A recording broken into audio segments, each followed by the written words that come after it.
All Hit Radio.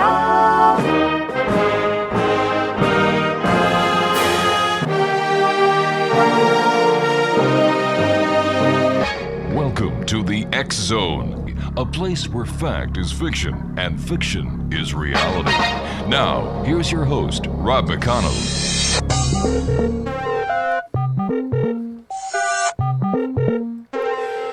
Welcome back to the X Zone, everyone. I'm Rob McConnell. We're coming to you from our broadcast center in Hamilton, Ontario, Canada. Worldwide toll-free, 1-800-610-7035. Email xzone at xzoneradiotv.com, on MSN Messenger and all the other multitude of social media networks now out there.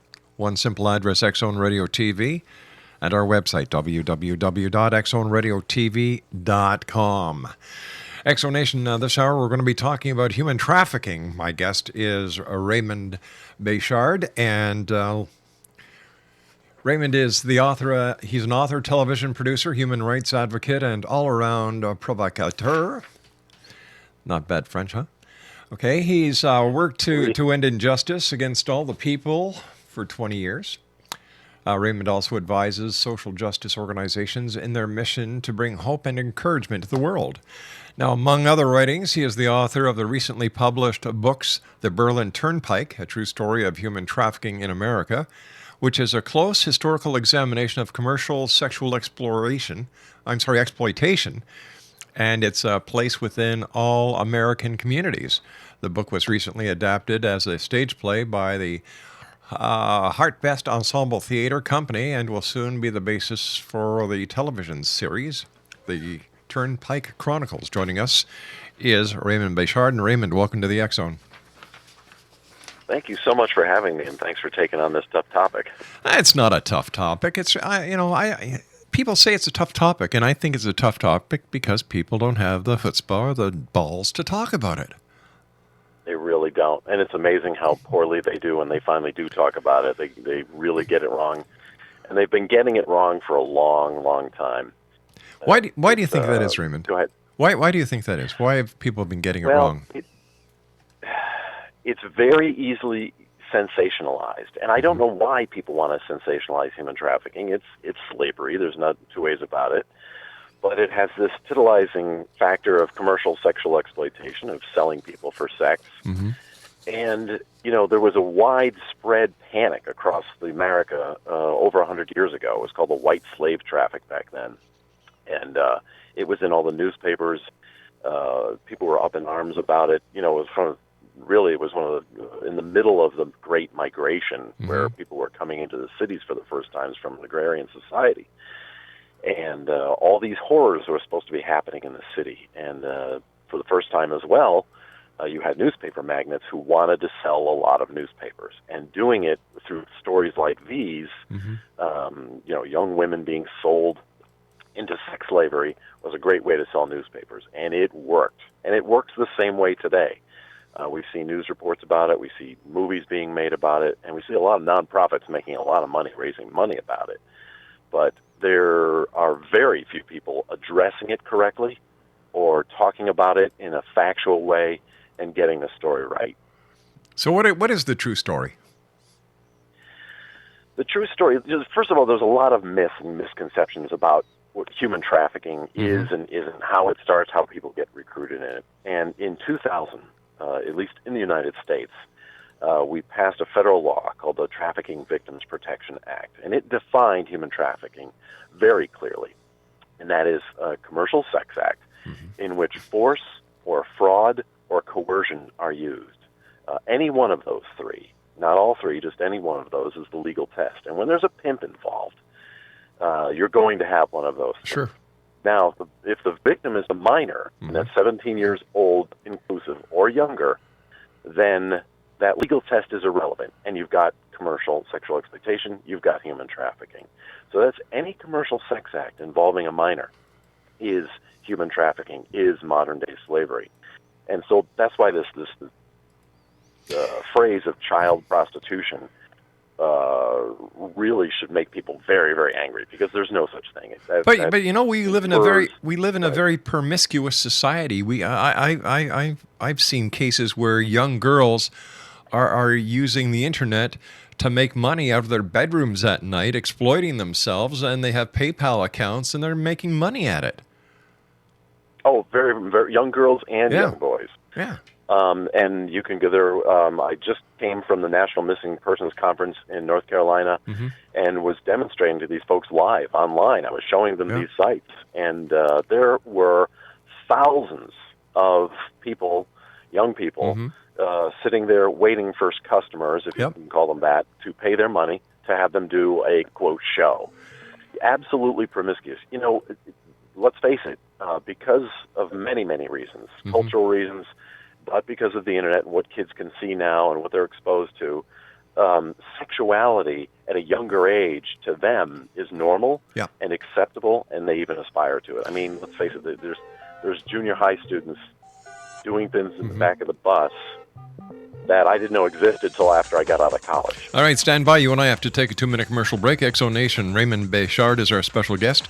www.raymondbechard.com. That's RaymondBechard.com. My name is Rob McConnell. This is the Exo. Human trafficking is the topic of tonight's hour. We'll be back on the other side of this break. Don't go away.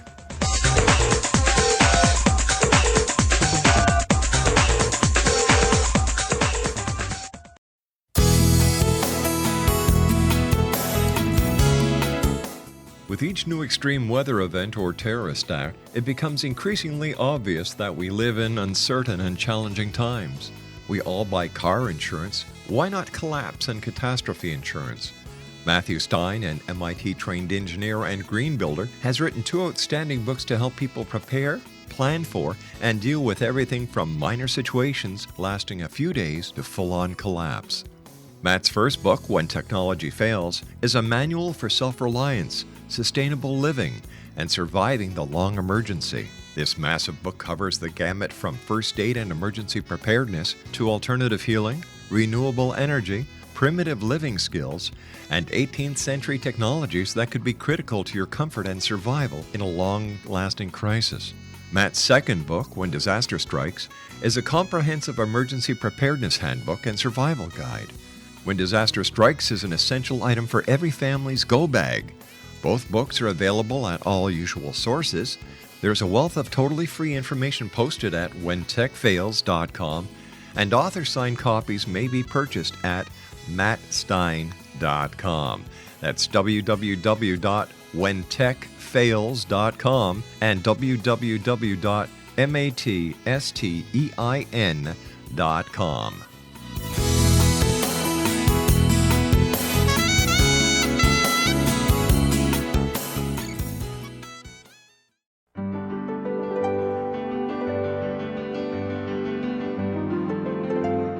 Named one of the world's greatest psychics, Elizabeth Joyce is now giving readings worldwide via Skype. Elizabeth Joyce is recognized for her clairvoyant ability to help find missing persons, her analysis of dreams, past life regression work, mediumship, and her accurate predictions. Elizabeth has been a frequent guest on the X-Zone radio show with yours truly, Rob McConnell, now for several years. For an appointment with Elizabeth Joyce, call 201-934-8986 or Skype at elizabeth.joyce. And for more information, you can always visit Elizabeth Joyce online at www.new-visions.com.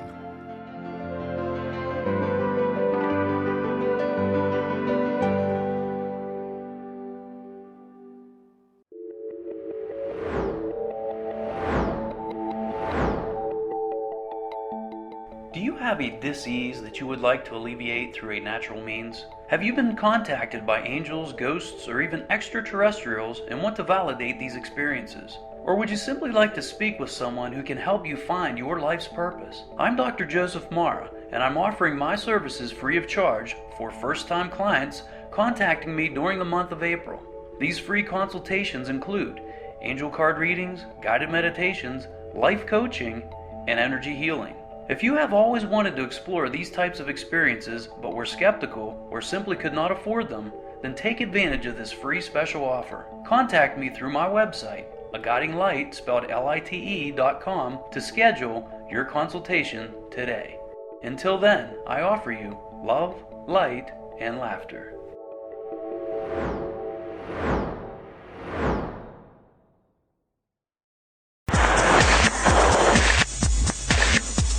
When I grow up, I want to understand this concept and become a better human being because of it. Who cares?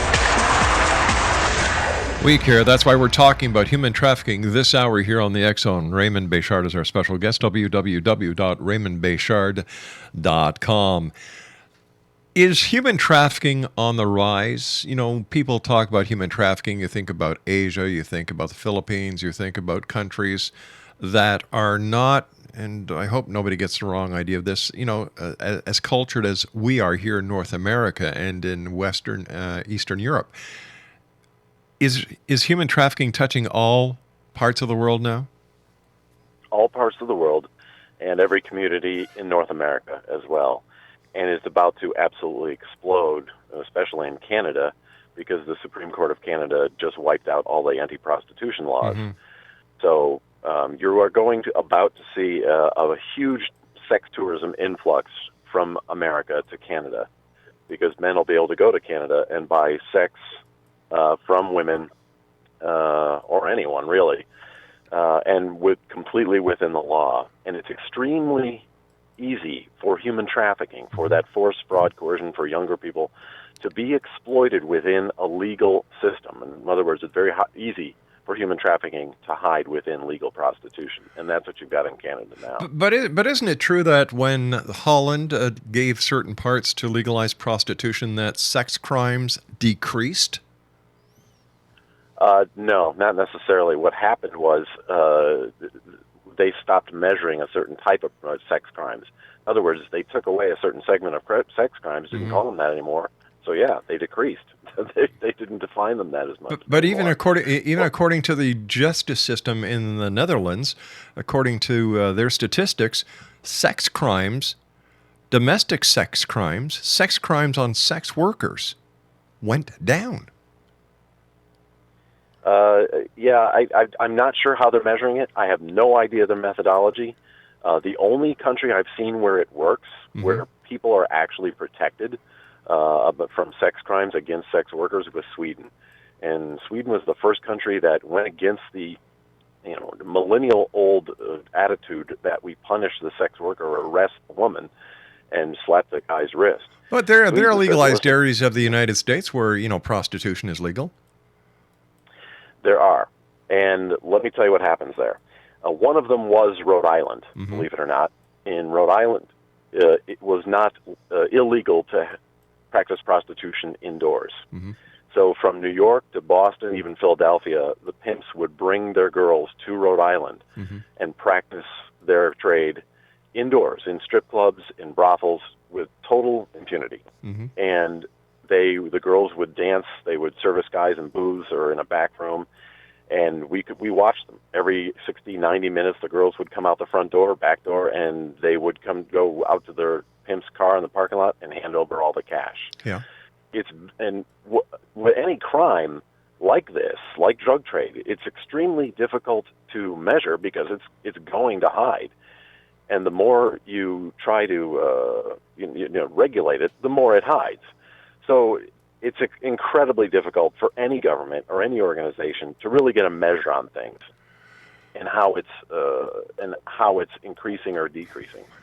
The one increase we can see everywhere is on the internet through the hundreds of thousands of websites that are offering women and men for sale for sex in every community, as I said, in North America and around the world. Even on social networking sites like Facebook and Twitter and Instagram, there are hundreds of thousands of escort agencies advertising their company the same way anybody else would advertise their auto repair shop or their church or their school. You can just, quite frankly, just do a search for escort agencies on Facebook, and they all come up. So the legalization of it, wouldn't it make it easier to police?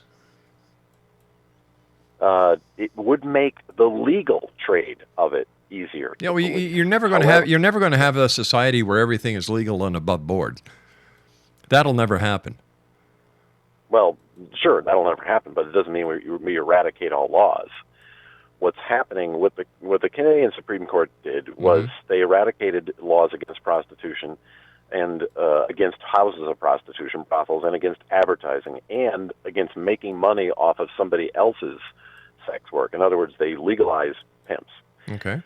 All in the name of safety for the sex worker. Yeah, exactly. So there is a point to be made there. Could it be legalized? Could it be regulated the same way you do for, say, licensed massage therapists? And they have to go to training, and they have to, be certified and get a license and have a medical exam. Well, let's be honest. Let's be honest. Okay. Yeah. It's a money maker for the government. It could be, and usually It will be. things that are considered vices become legal and taxable in times of economic strife. Sure. It happened with Prohibition in the Great Depression. Yeah, and it's happening now in America with marijuana. Exactly. With the Great Recession. Yeah. The difficulty with this is it makes it much easier to disguise human trafficking as legal prostitution. In other words, this very difficult and diabolical crime where someone is controlling someone else is very easy to disguise as legitimate prostitution. It's easy to force somebody into it. All right, I can see the concern with the children, the under the age of majority. Yeah. However, if you've got a 25, 26-year-old person who wants to actively engage in the sex trade, what are you going to do about it? Exactly. If you've got two consenting adults, very little you can do about it. And my concern, and my book, what I wrote about, doesn't really tackle the topic of two really consenting, independently adults who have their own feet and destiny up to their own choice. My problem is when you have someone's free will compromised by someone else. And that can happen by a pimp, it can happen by a boyfriend, a husband, even a mother, and it can happen at any age. That's where I have a difficulty, and that's where law enforcement has a difficulty. Tell me, now, tell me, why did you decide to pick up this flag and carry it? Yeah, I worked for a number of NGOs around the world in human rights issues many years ago, and started to see human trafficking in a lot of its forms, and really didn't even then know what to call it. Child soldiering, forced and exploited labor, commercial sexual exploitation.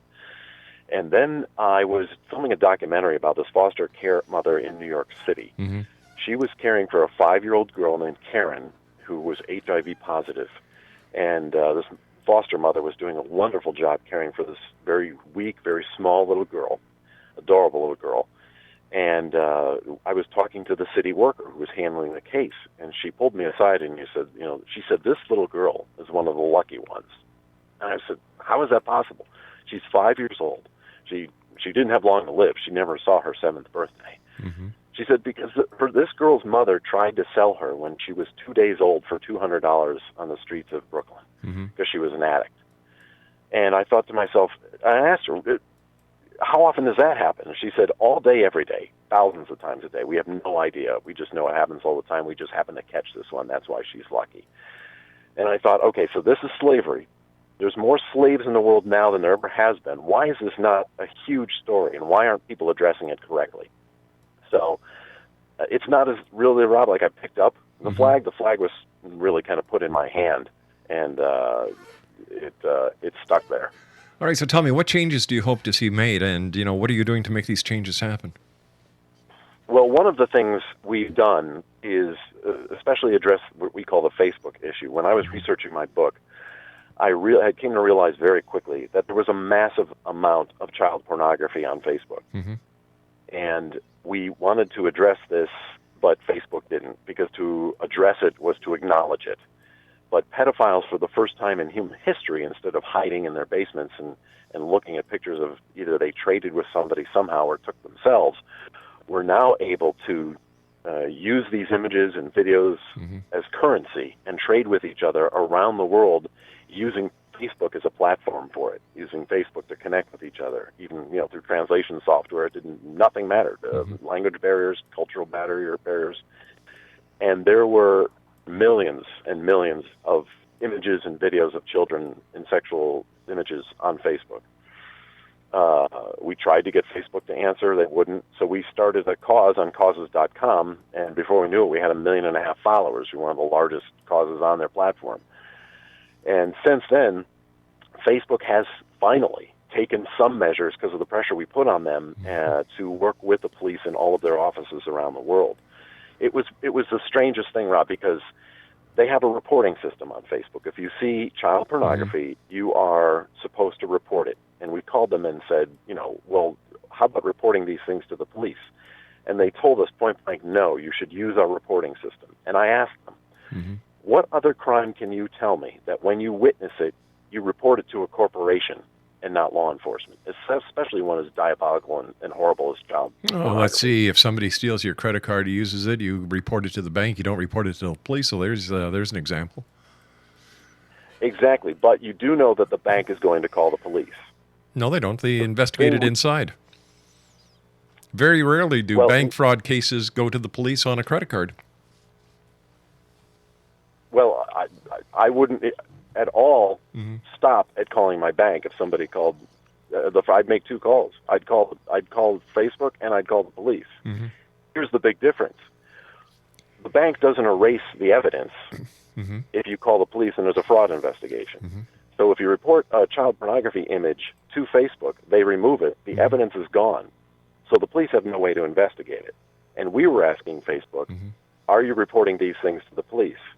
And while they were saying yes, we had no evidence of that. We were being told by the FBI that it took 8 months for Facebook to answer their questions. So what is law enforcement? What is law enforcement saying? We're talking a lot here about Facebook, but let's get to the crunch. What is law enforcement doing about it? What is the government doing about it?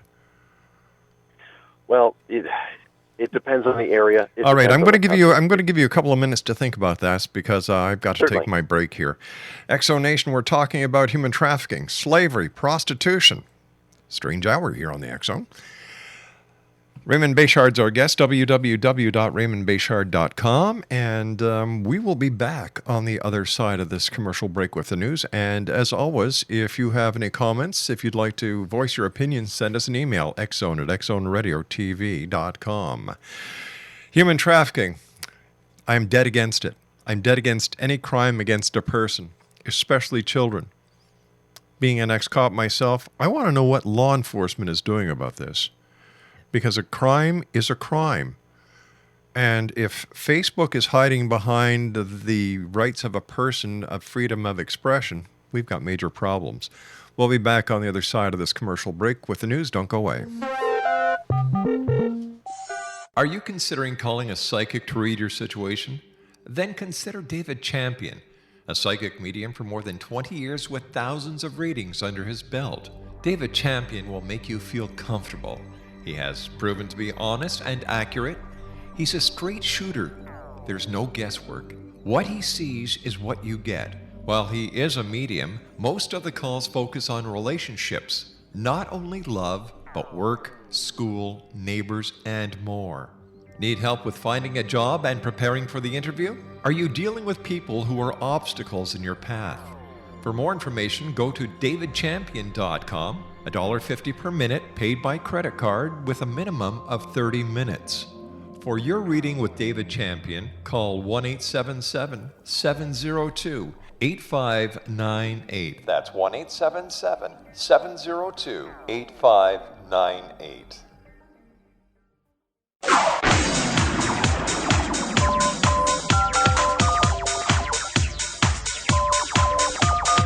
Now you can dial in to listen to the X Zone Radio Show from anywhere in the world with Rob McConnell 24/7, 365 by dialing 213-401-0080. That's 213-401-0080. If you have a mobile phone or landline, the X Zone Radio Show with Rob McConnell is now at your beck and call at 213-401-0080. That's 213-401-0080, 24/7, 365.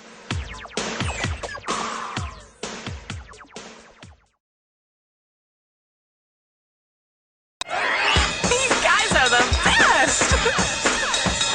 Well, it's not my thing, but I'm sure youngsters everywhere will be delighted.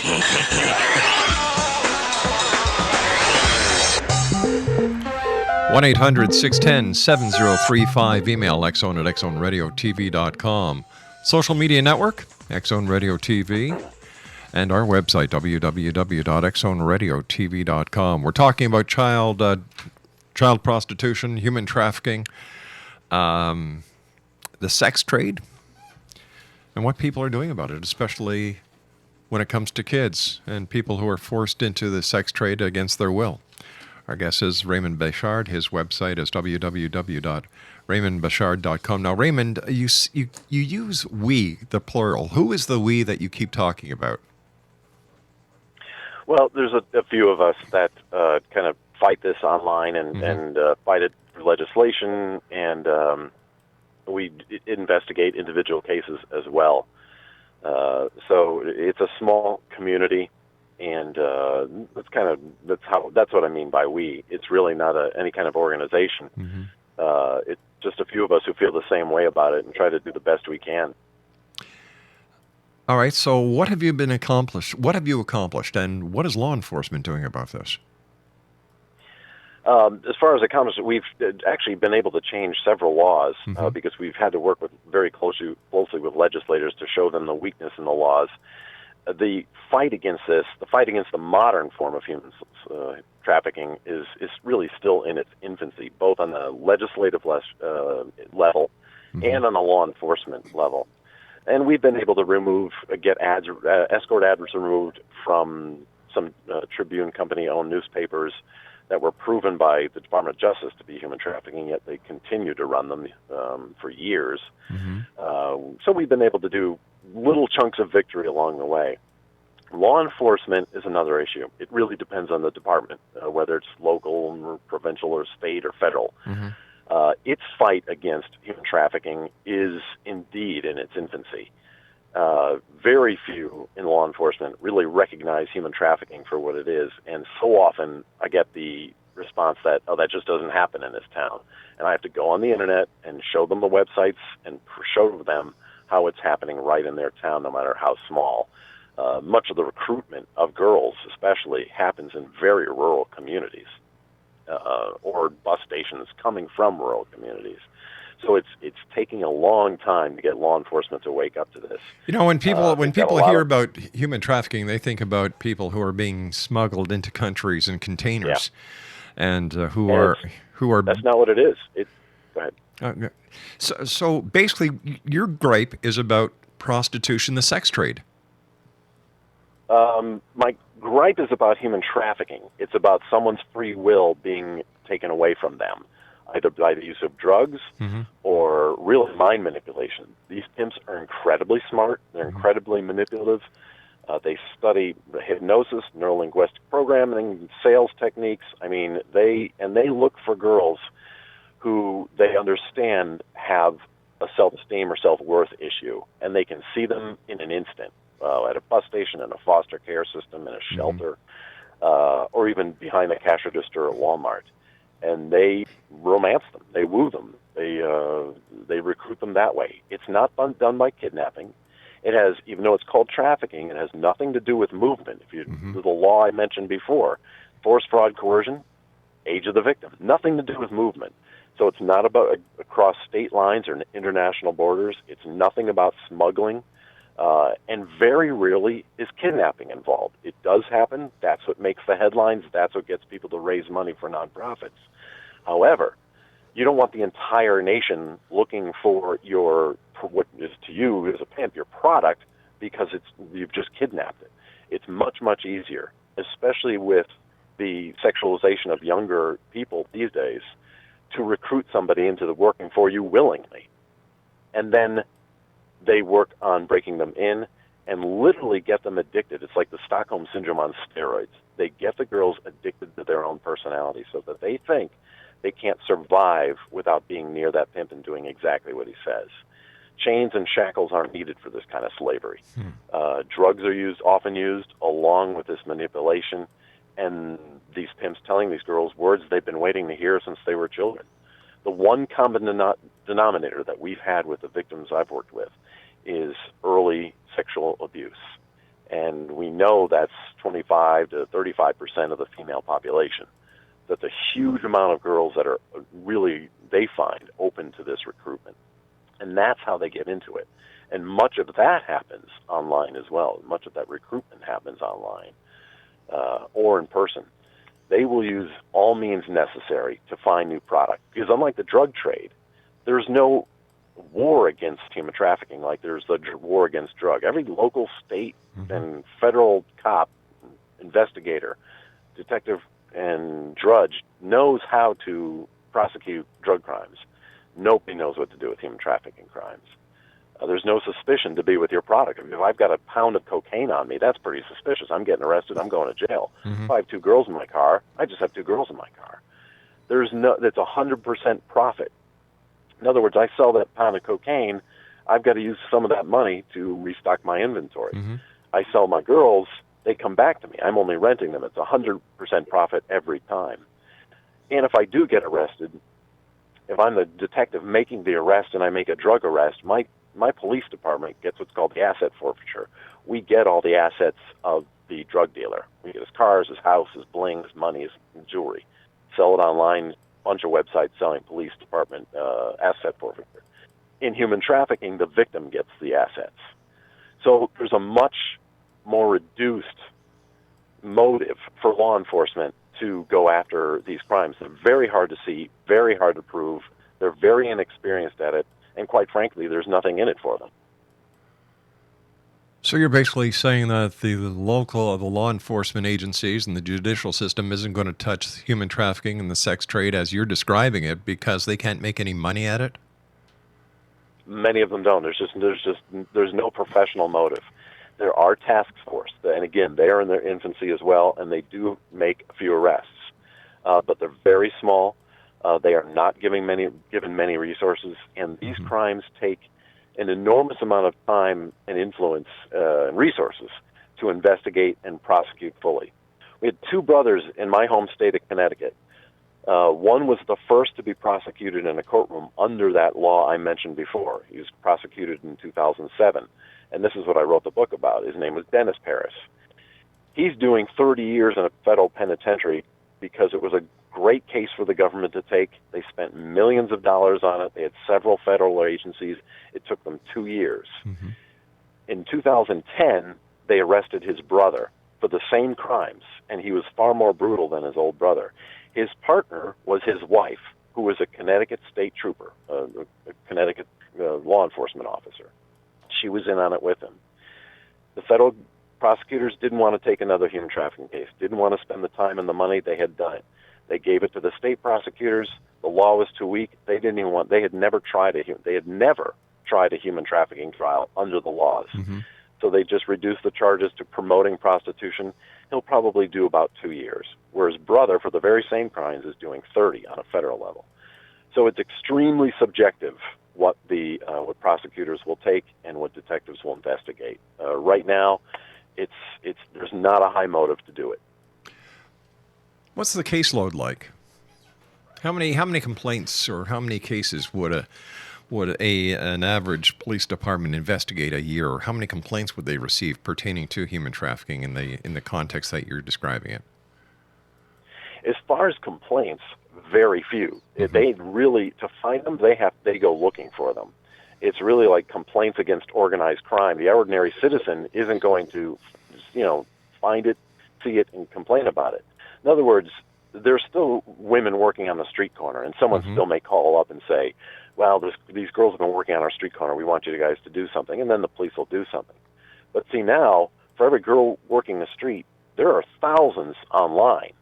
And the regular citizen isn't going online saying, oh, my gosh, look at this. I'm going to call my police department because of what's online. So if there is some sort of task force set up to specifically look for it, there aren't going to be any complaints. Now, having said that, some task force have been set up. They do look for it. They look for it online. And, if they're given the right amount of resources, you'll see the federal government, the FBI, making a couple of busts every year with children being rescued. But it's a drop in the bucket. Where do you get for your what you see online? And if you're using that as a measure, it's a drop in the bucket for what you're saying it's a drop in the bucket. Yeah. Where do you get your information for your research that allows you to say that, first of all, the law enforcement agencies don't prosecute these cases because they can't make any money, and basically you're saying there's no kickback for them. And then all these statistics, where do they come from if there is no government agency that's monitoring these kind of crimes? There is the Department of Justice does try to monitor it. And they just came out with a report that was actually pretty good in showing it on the increase and showing what different people pay in different cities, how recruitment happens. And that's on my website as well. I just wrote an article on that DOJ report that came out. The best last report done on it was commissioned by John D. Rockefeller in 1912 in New York City. That's about how often good reports come out on this, is about every 100 years. So how am I getting this? I'm really not citing any statistics because as far as statistics go, there are very few good ones. A good portion of my book is dedicated to the fact that the statistics are just horribly put together. The methodology is extremely questionable, and nobody really knows. What I've done is spent my time researching the number of websites offering sex for sale, sex tourism, the number of escort agencies that are advertising on Facebook, and the number of sex for sale related websites overall. When you do a search, when you look at them, the number of especially younger women who are offered on particular websites, we've measured those over time, and those have increased dramatically. When you look at these websites, they see your IP address, they know where you are, so they populate the page when you go to them with all the girls available in your town or city.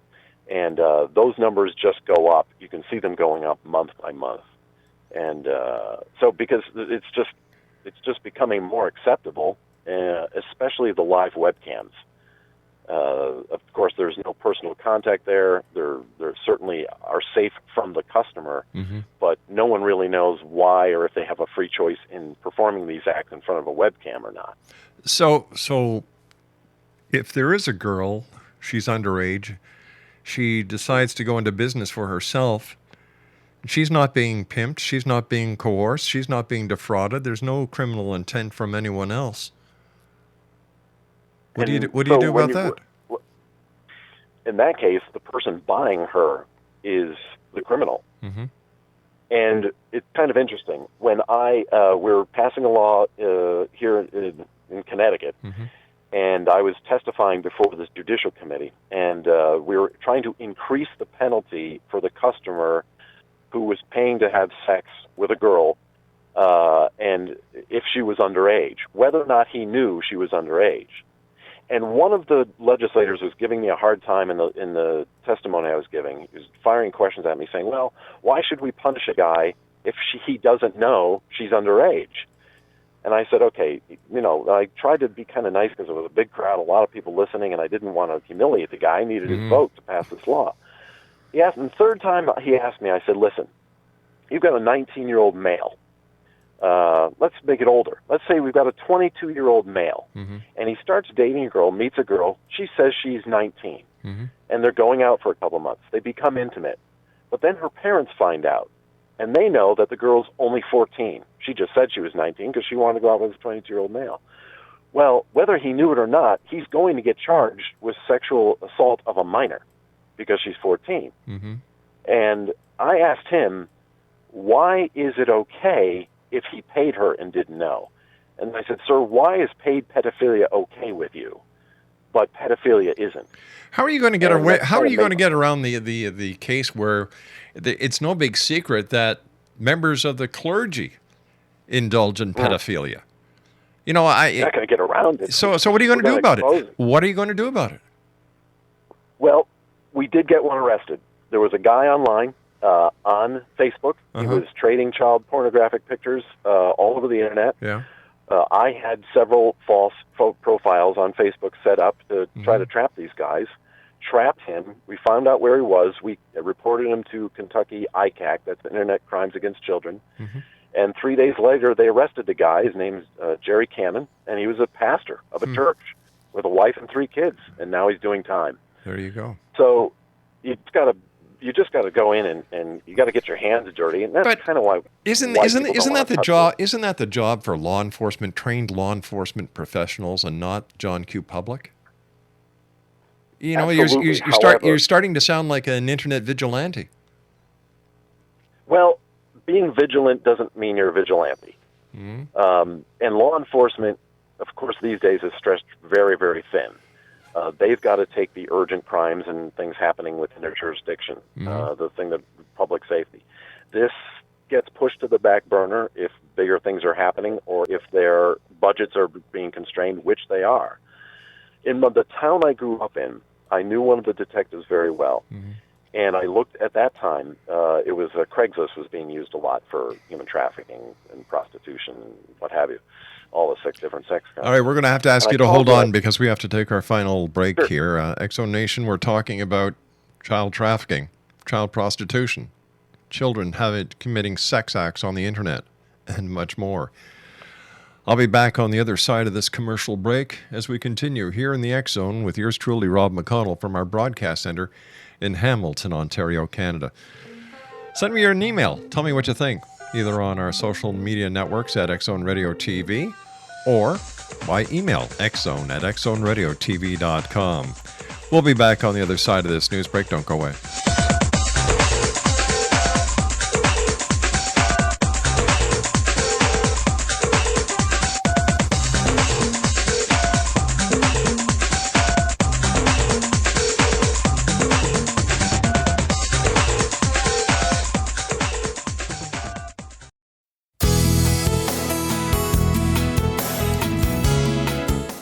With each new extreme weather event or terrorist act, it becomes increasingly obvious that we live in uncertain and challenging times. We all buy car insurance. Why not collapse and catastrophe insurance? Matthew Stein, an MIT-trained engineer and green builder, has written 2 outstanding books to help people prepare, plan for, and deal with everything from minor situations lasting a few days to full-on collapse. Matt's first book, When Technology Fails, is a manual for self-reliance, sustainable living, and surviving the long emergency. This massive book covers the gamut from first aid and emergency preparedness to alternative healing, renewable energy, primitive living skills, and 18th century technologies that could be critical to your comfort and survival in a long-lasting crisis. Matt's second book, When Disaster Strikes, is a comprehensive emergency preparedness handbook and survival guide. When Disaster Strikes is an essential item for every family's go bag. Both books are available at all usual sources. There's a wealth of totally free information posted at whentechfails.com, and author-signed copies may be purchased at mattstein.com. That's www.whentechfails.com and www.mattstein.com.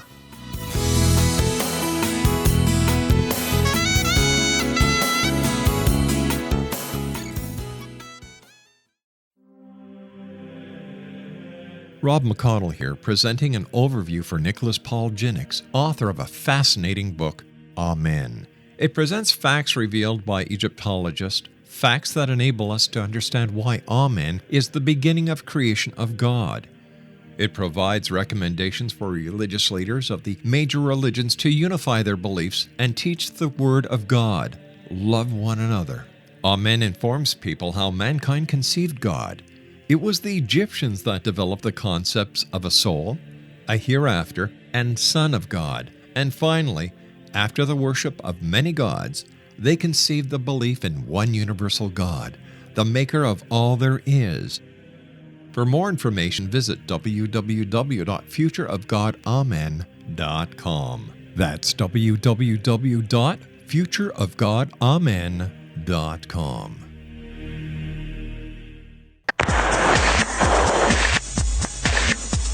When I grow up, I want to understand this concept and become a better human being because of it. Who cares?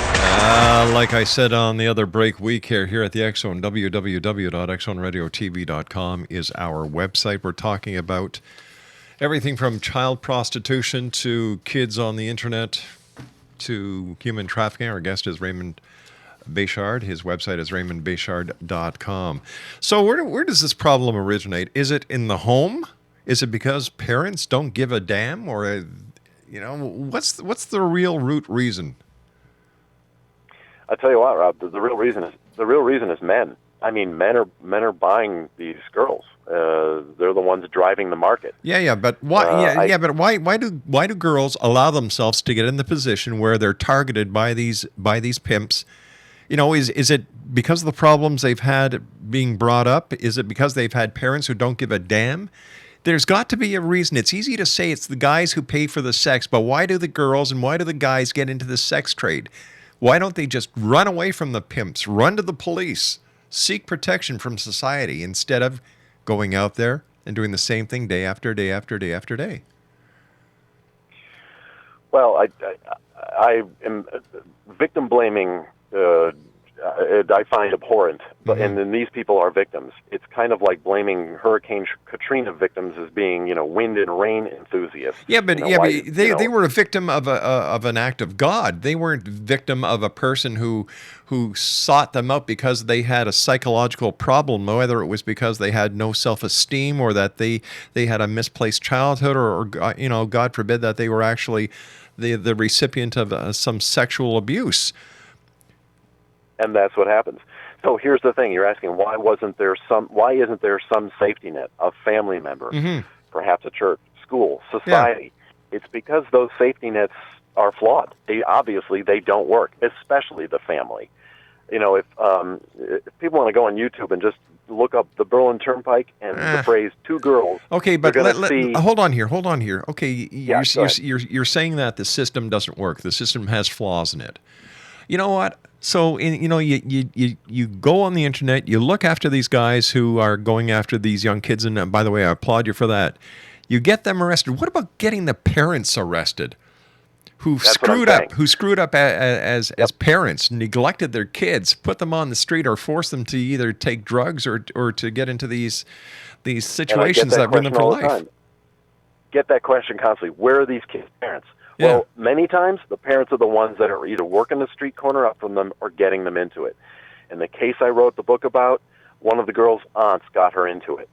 And then one of those girls got her friend from high school into it. It was the girls recruiting the girls. There was no one there to say no. There was no one there to say, listen, you're worth more than this. What these pimps are convincing these girls is that rape is normal, is that this is what they were born to do. And there's no one there. Quite frankly, I'll just put it out there, there's no one there to actually love them. They've never experienced real, unconditional love. Never experienced it. When they see it, they don't even recognize it. I can understand the prosecution of a person who breaks the law. Yeah. I don't understand why people get on the bandwagon who want to crucify the pimps. They want to crucify the Johns. I'd like to see the parents get crucified. Because that's where it starts. That's where it starts. Absolutely. If you don't know how to love your kids, but understand, we're now 3-4 generations into kids whose parents have had no parenting skills. Hey, John. Hey, Raymond, I hate to do this, but we've run out of time for tonight. I want to thank you so much for joining us. Continued success in your fight. And, go to www.raymondbechard.com. See for yourself. I agree with the premise. I agree with the law, but I also think that the parents or whoever's turned these kids and given these kids a reason to become victimized should also pay the piper. My name's Rob McConnell. This is the X Zone. I'll be back on the other side of this news break at 6.5 minutes past the top of the hour as we continue here in the X Zone from our broadcast center in Hamilton, Ontario, Canada. Don't go away.